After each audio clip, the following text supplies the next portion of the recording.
السلام عليكم ورحمة الله تعالى وبركاته. وعشردين امتحانها نوعهاي وحوغا ير aan ka mashquulnay haddana dib aan ku soo laabanay. Cashirkan waa cashirkeena lixaad wuxuuna ku saabsan yahay qaybta sound-iga ama codadka.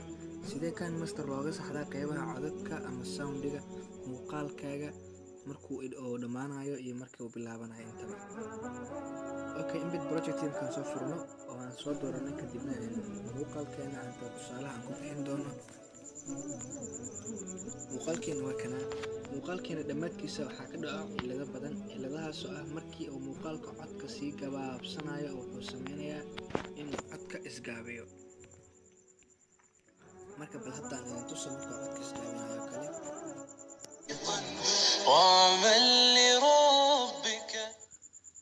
codka marka hadda sida u jeedaan uu isgaabinaya markii muuqaalka uu ku dhamaanayo ama cod kale oo muuqaalka kor ka saaran markaa soo gashitid oo kale sidoo kalena asagana muuqaalka uu isgaabinaya codka ama codka uu isgaabinaya. sidee marka loo xaliyaa?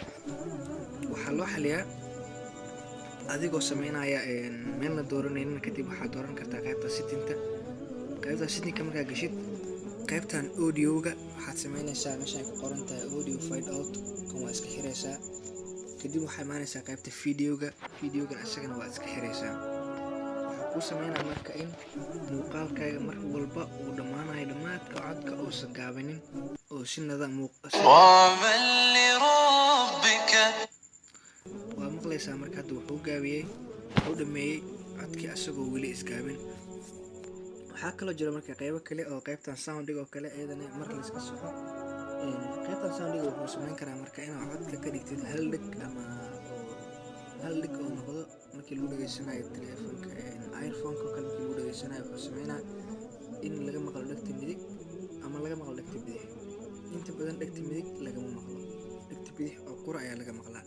marka haddii meeshan ay joogto lift wuxuu sameynaa in muuqaalka hal dhinac bas oo ka shidnaado codka, taasoo sameyn karta marka in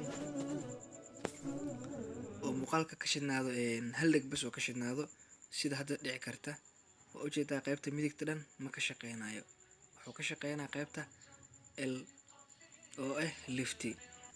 okay, marka waxaad sameynaysaa muuqaalka klik siinaysaa kadibna qaybta sound-iga tegaysaa. waxaad tegaysaa marka right again ama waxaa geynay dhexda oo 00 ga ah. marka dhexda ageysid marka wuxuu ku sameynaa in muuqaalkii ay noqdaan simple codka ay sinaadaan. hadda xitaa wax yar ay kala dheer yihiin waxaad sameynaysaa waa iska dhamaystiraysaa codadkaas same way sinaanayaan. qaybtana waa fahamtay.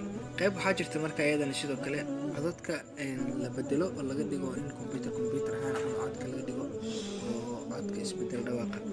waxaa ku sameyn kartaa qaybtan oo kale inaad gashid audio filterka adigoo ka dooranaya midkii markaas aad rabtid.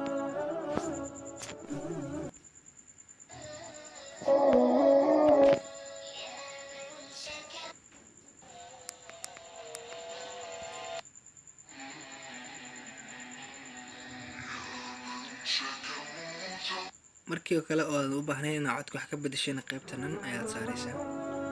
okay, qaybtan ayadana waan kuu sharxay. waxaa kaloo ku hartay in muuqaalkaaga waxaa rabtaa inaad muuqaalka aad qaybta codka bilowga aad ka gaabisid sidaan camal. markaa dhexda imaatidna xoogaa aad ka dheereysid, dhexdana xoogaa yar sii dheereysid, qaybtana xoogaa dheereysid, qaybta dhammaadkana xoogaa yar soo gaabisid ama aad laab ka wada dhigtid. intaana waxaa laga sameyn karaa folio envelope. qaybtana waxaa laga sameeyaa in codadka muuqaalka codkiisa amarna dheereysid, qayb ka gaabisid, qayb dheereysid, qaybna gaabisid. taasna wuxuu awood u leeyahay kan master inuu ka caawiyo qaybta codadka. halkaynaan kusoo gabagabeyneynaa cashirkeenii lixaad oo ku saabsanay kind masterka. wabilaahi towfiiq. asalaamu calaykum waraxmatullaahi tacaala